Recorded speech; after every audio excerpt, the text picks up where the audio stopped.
नमस्कार साथियों, स्वागत है आप सभी का आरपीएससी जीके विथ हमारे सर यूट्यूब चैनल पर। तो देखिए, हम फर्स्ट ग्रेड और सेकंड ग्रेड दोनों को लेकर हम चल रहे थे और कल के टॉपिक में जो है हमने राजस्थान की जो सभ्यताएं हैं, कालीबंगा, आहार, गणेश्वर और बैराट, इन सभ्यताओं से संबंधित जो वीडियो था मैंने चैनल पर अपलोड कर दिया है। तो इस टॉपिक को जो है हम क्लियर कर चुके हैं। आज का जो हम टॉपिक पढ़ेंगे, और ये जो है सिलेबस आपको दिख रहा है, ये सेकंड ग्रेड का सिलेबस है। और सेकंड ग्रेड और फर्स्ट ग्रेड दोनों में जो सिलेबस चलता है वो लगभग कॉमन चलता है। कुछ टॉपिक्स हैं जो अलग हैं, तो उनको मैं जो है अलग से आपके जो है वीडियो बना के डालूंगा। फर्स्ट ग्रेड का, जैसे फर्स्ट ग्रेड में भारत की हिस्ट्री चलती है तो उसका टॉपिक मैं अलग डालूंगा, और भारत की हिस्ट्री जो है सेकंड ग्रेड में नहीं चलती है। कुछ टॉपिक्स तो है जो कॉमन है, कुछ टॉपिक जो है अलग अलग हैं, तो उनको मैं अलग अलग प्रकार से डालूंगा। लेकिन फिलहाल जो है ये गुर्जर प्रतिहार शासक, ये टॉपिक हम इस वीडियो में पढ़ेंगे, गुर्जर प्रतिहार। तो ये टॉपिक जो है सेकंड ग्रेड और फर्स्ट ग्रेड दोनों में चलता है, कॉमन ये टॉपिक है।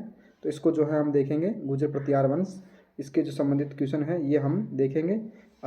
चौहान ऑफ अजमेर, ये भी आप कॉमन चलता है, और मेवाड़, रणथंभौर और जालौर, ये भी कॉमन चलता है। तो जो टॉपिक्स जो कॉमन चलते हैं उनको हम एक साथ में देखेंगे, और जो टॉपिक कॉमन नहीं चलता है उसको हम अलग अलग देखेंगे। तो आज का टॉपिक जो हम पढ़ेंगे वो पढ़ेंगे गुर्जर प्रतिहार। तो इसके बारे में जो है इस वीडियो में हम देखेंगे। तो सिलेबस के अकॉर्डिंग जो है सारे वीडियो मैं आपको चैनल पर उपलब्ध करवाऊंगा। और आज से जो हमें राजस्थान का इतिहास पढ़ेंगे। कल का जो वीडियो हमने देखा था वो सभ्यताओं से संबंधित था। उस वीडियो को जो है कम लोगों ने देखा है, तो आप उस वीडियो को नहीं देखे तो अब तक, तो उस वीडियो को पहले जाकर देखो, उसके बाद में जो है आप इस वीडियो को देखना। तो टॉपिक है हमारा गुर्जर प्रतिहार शासक, और अच्छा टॉपिक है। इसमें से जो है हर बार एक क्वेश्चन तो डेफिनेटली पूछा जाता है, चाहे सेकंड ग्रेड हो चाहे फर्स्ट ग्रेड हो। ये टॉपिक में से क्वेश्चन 100% आपसे पूछा जाता है, और अच्छा टॉपिक है। और इसमें जो है प्रश्न है, जो मैंने इंपॉर्टेंट क्वेश्चन है वो यहाँ पे लिए हैं, और आपको जो एग्ज़ाम में पूछे गए हो या फिर एग्ज़ाम में आने वाले प्रश्न, ऐसे प्रश्न ही मैं आपके सामने लेकर आता हूँ, और उनकी व्याख्या सहित जो है हम इस वीडियो में देखेंगे। तो चलिए, पहला प्रश्न आज हम देखते हैं। पहला प्रश्न है हमारा, गुर्जर प्रतिहार शासकों का प्रथम उल्लेख मिलता है। अब देखिए, गुर्जर प्रतिहार जो शासक है, इनका अगर हम प्रत्येक प्रथम उल्लेख की हम बात करें कि प्रथम जो उल्लेख मिलता है वो हमें कहाँ पर मिलता है, तो प्रथम उल्लेख जो मिलता है अहिलो अभिलेख में, हमीर महाकाव्य में, ग्वालियर परिस्थिति में, या कुंभलयामाला ग्रंथ में। तो इसका जो राइट आंसर आपका होगा वो हो जाएगा अहिलो अभिलेख में जो है गुर्जर प्रतिहार शासकों का प्रथम उल्लेख मिलता है। तो अहिलो अभिलेख के अंदर इनका जो है प्रथम उल्लेख मिलता है। राइट आंसर होगा आपका ए। और देखिए, इसकी अब थोड़ी सी हम व्याख्या पढ़ते हैं तो प्रतिहारों के बारे में। तो प्रतिहारों का जो प्रतिहार है, प्रतिहार का जो अर्थ है वो होता है द्वारपाल। द्वारपाल, और इसको जो बताया गया है वो बताया गया ग्वालियर परिस्थिति के अनुसार। ग्वालियर परिस्थिति के अनुसार जो है प्रतिहारों का जो अर्थ है वो द्वारपाल होता है, द्वारपाल। अगला देखिए, नैनशिरी ख्यात। नैनशिरी ख्यात के अनुसार जो है गुर्जर प्रतिहारों की 26 शाखाएं थी। तो नैनशिरी ख्यात जो मोहनोत नैनसी ने, इनका जो ग्रंथ है नैनशिरी ख्यात मोहनोत नैनसी का, तो इसके अनुसार जो है गुर्जरों की 26 शाखाएं बताई गई हैं। ये भी काफ़ी बार प्रश्न जो है एग्जाम में पूछा जाता है, और फिलहाल सेकंड ग्रेड में क्वेश्चन पूछा गया था कि नैनशिरी ख्यात के अनुसार गुर्जरों की कितनी शाखाएँ हैं, 26 शाखाएँ बताई गई हैं। ये भी आपको इम्पोर्टेंट है, ये भी आपको देखना और याद रखना है। अगला देखिए, अगला फैक्ट देखिए, अगला है अरबी यात्रियों ने इन्हें जुर्ज कहा है। जो प्रतिहार वंश के शासक हैं गुर्जर प्रतिहार, इनको जो है अरबी जो यात्री थे इन्होंने जुर्ज कहा है, जुर्ज जुर्ज इन्होंने कहा है। और राजस्थान की हम बात करें तो राजस्थान में इनके बारे में जो जानकारी मिलती है वो घटियाला अभिलेख जोधपुर से मिलती है। घटियाला जो अभिलेख है जोधपुर का, इनमें जो है प्रतिहार वंश के शासक हैं उनकी जानकारी हमें प्राप्त होती है राजस्थान के संदर्भ में। तो राजस्थान के संदर्भ में जो हमें जानकारी प्राप्त होती है वो घटियाला अभिलेख से होती है, जो कि कहाँ का है, जोधपुर का घटियाला अभिलेख में। राजस्थान में जो प्रतिहारों का शासक था उनकी जानकारी हमें प्राप्त होती है घटियाला अभिलेख के, घटियाला जो अभिलेख है इसके अनुसार। और अब नेक्स्ट प्रश्न देखिए, हमारा नेक्स्ट प्रश्न है, गुर्जर प्रतिहार वंश के संस्थापक कौन है। जो गुर्जर प्रतिहार वंश है इसके संस्थापक की हम बात करें तो वो कौन है, हरिश्चंद्र, वत्सराज, यशपाल या नागभट्ट प्रथम। तो देखिए गुर्जर प्रतिहार जो शासक हैं इनका संस्थापक की हम बात करें तो हरिश्चंद्र इनके जो संस्थापक हैं, लेकिन अगर हम बात करें वास्तविक संस्थापक की तो वास्तविक जो संस्थापक है वो नागभट्ट प्रथम को माना जाता है। लेकिन अगर एग्जाम में दोनों ही दे दिए जाए, देखिए जैसे प्रश्न इस प्रकार आ जाए कि हरिश्चंद्र भी ऑप्शन में हो और नागभट्ट प्रथम भी हो, तो हमें राइट आंसर जो है हरिश्चंद्र करना है, हरिश्चंद्र हमें राइट करना है। अगर वहीं बात करें वास्तविक संस्थापक की तो वास्तविक संस्थापक जो है नागभट्ट प्रथम को माना जाता है। ऑप्शन नंबर ए आपका राइट आंसर होगा इसमें, तो क्योंकि गुर्जर प्रतिहार वंश का संस्थापक कौन है तो मूल पुरुष और संस्थापक इसी को माना जाता है, हरिश्चंद्र को। फैक्ट देखिए वास्तविक संस्थापक की हम बात करें तो नागभट्ट प्रथम थे। वास्तविक जो संस्थापक हैं प्रतिहार वंश के तो वो है नागभट्ट प्रथम। और नागभट्ट प्रथम की हम बात करें तो ये सबसे प्रतापी शासक माने जाते हैं, ये सबसे प्रतापी शासक थे। और इन्होंने सबसे पहले जो है मेड़ता को अपनी राजधानी बनाया, बाद में जो भीनमाल को और बाद में उज्जैन को, इस प्रकार जो है इनकी राजधानी रही थी नागभट्ट प्रथम के समय। तो नागभट्ट प्रथम के समय उज्जैन राजधानी प्रमुख केंद्र बन गया था। उज्जैन जो है वो राजधानी के रूप में प्रमुख केंद्र प्रतिहार शासकों का बन गया था। तो इनकी जो राजधानी है नागभट्ट प्रथम की तो सबसे पहले मेड़ता, फिर भीनमाल, फिर उज्जैन। और उज्जैन जो राजधानी है वो प्रमुख केंद्र था, शक्तिशाली राज्य हो गया था ये और नागभट्ट के समय। तो वास्तविक संस्थापक मैंने आपको बता दिया नागभट्ट प्रथम है, लेकिन अगर हम संस्थापकों की बात करें तो इनके जो संस्थापक है गुर्जर प्रतिहारों के वो है हरिश्चंद्र। अगर ऑप्शन में नागभट्ट प्रथम भी हो और हरिश्चंद्र भी हो तो आपको राइट आंसर हरिश्चंद्र करना है। आगे देखिए अगला प्रश्न।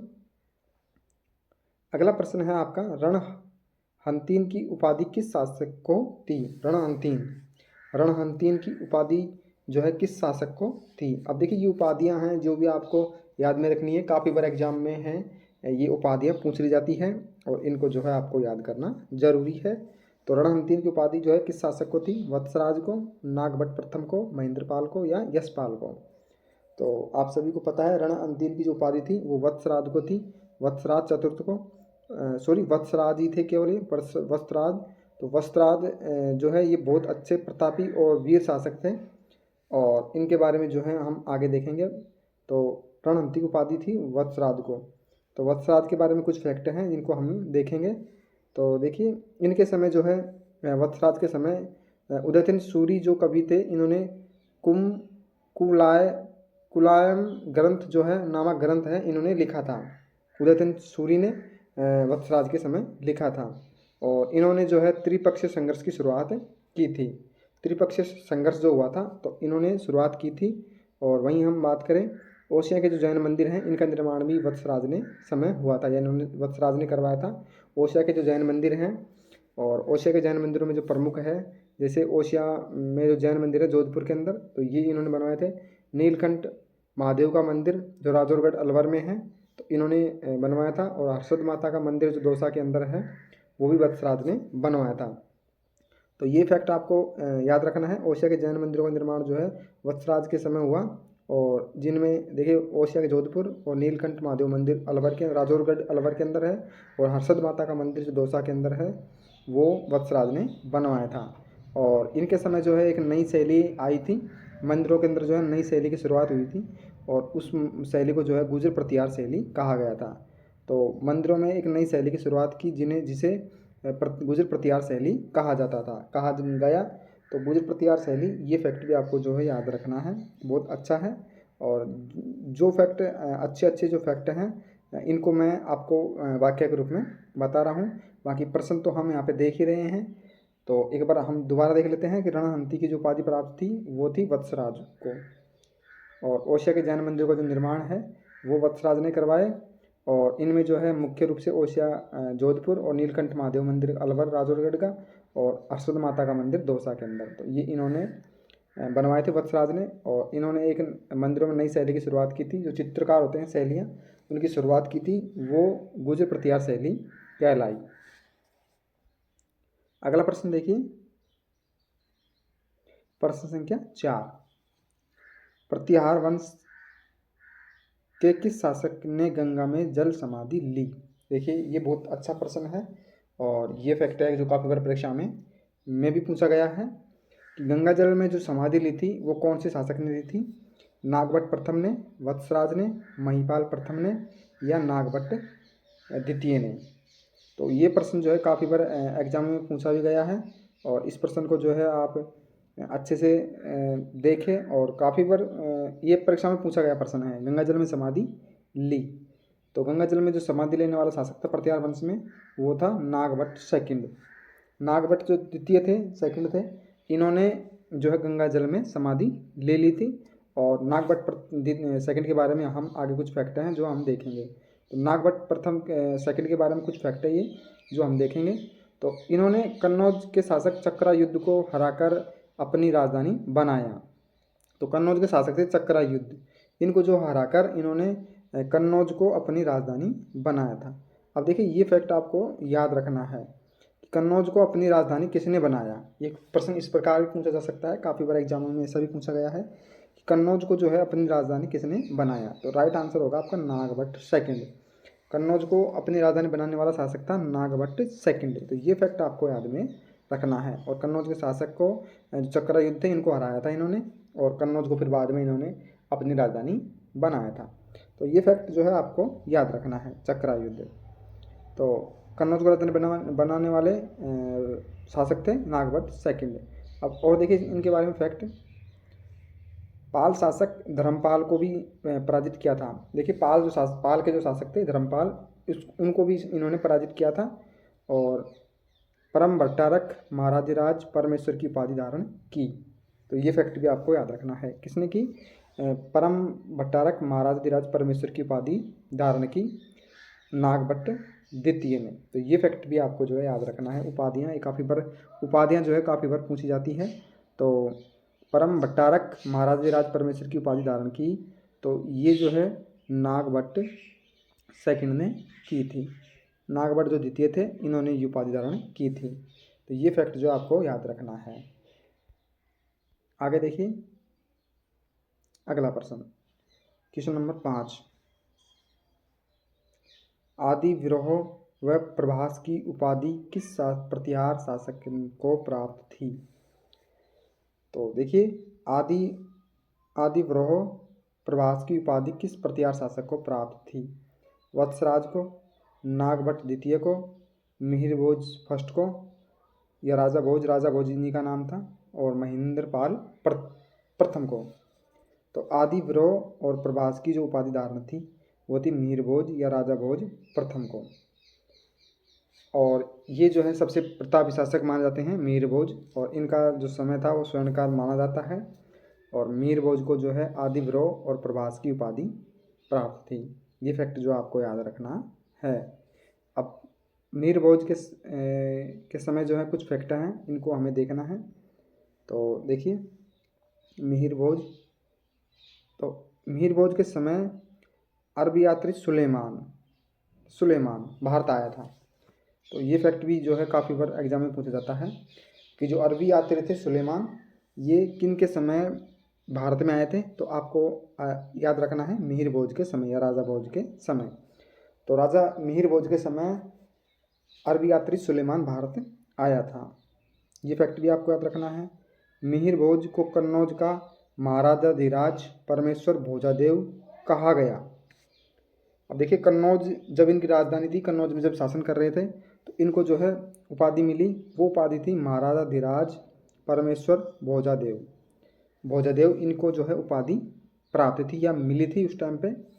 तो ये फैक्ट भी जो आपको याद रखना है। अब देखिए बहुत अच्छा फैक्ट है और ये जो है आपको याद रखना है। तो ग्वालियर परिस्थिति की रचना जो है भोज के समय, मिहिर भोज के समय की गई। अब देखिए ग्वालियर जो परिस्थिति है, ग्वालियर परिस्थिति, इसकी रचना जो है मिहिर भोज के समय की गई। ये फैक्ट जो है आपको याद रखना है। और ग्वालियर परिस्थिति के अंदर ही प्रतिहार जो शासक है इनको क्या कहा है, द्वारपाल। ये फैक्ट भी आपको याद रखना है। प्रतिहार जो शासक है ग्वालियर परिस्थिति के अनुसार इनका जो अर्थ है वो द्वारपाल है। तो ये फैक्ट भी आपको याद रखना है। और ग्वालियर परिस्थिति की जो रचना है वो मिहिर भोज के समय की गई। ये फैक्ट जो है आपको याद रखना है। सुलेमान जो अरबी यात्री था वो मिहिर भोज के समय भारत में आया था। ये फैक्ट भी आपको याद रखना है। जो इम्पोर्टेंट फैक्ट है मैं उनको साथ में लेकर चल रहा हूँ। तो ग्वालियर परिस्थिति और सुलेमान, ये दोनों फैक्ट जो है मिहिर भोज से संबंधित है। ये फैक्ट जो है आपको ध्यान में रखने हैं। अगला प्रश्न देखिए, अगला प्रश्न है हमारा, राजशेखर किस शासक के दरबारी कवि थे? जो राजशेखर थे वो किस दरबारी कवि थे? ये फैक्ट जो है आपको याद में, ये बहुत अच्छा प्रश्न है और इसको आपको ध्यान में रखना है कि राजशेखर थे वो किस शासक के दरबारी कवि थे? नागभट्ट प्रथम के, महिपाल प्रथम के और यशपाल के और महेंद्रपाल प्रथम के। तो देखिए ये जो है, ये प्रश्न में आपको एक ध्यान रखना है कि राजशेखर जो कवि थे वो महेंद्रपाल प्रथम और महिपाल फर्स्ट इन दोनों के कवि थे। तो इनमें दोनों ऑप्शन जो है सही है, तो दोनों ऑप्शनों को आपको ध्यान में रखना है क्योंकि महेंद्रपाल प्रथम के समय ये दरबारी कवि थे और महिपाल जो प्रथम है इनके समय भी कुछ समय तक जो है ये दरबार में रहे थे। ये फैक्ट आपको ध्यान रखना है और इसमें जो है राइट आंसर आपका होगा वो महिपाल प्रथम भी होगा और महेंद्रपाल प्रथम भी होगा। इन दोनों के समय जो है ये दरबारी कवि रहे थे, तो दोनों राइट आंसर आपके इसमें होंगे।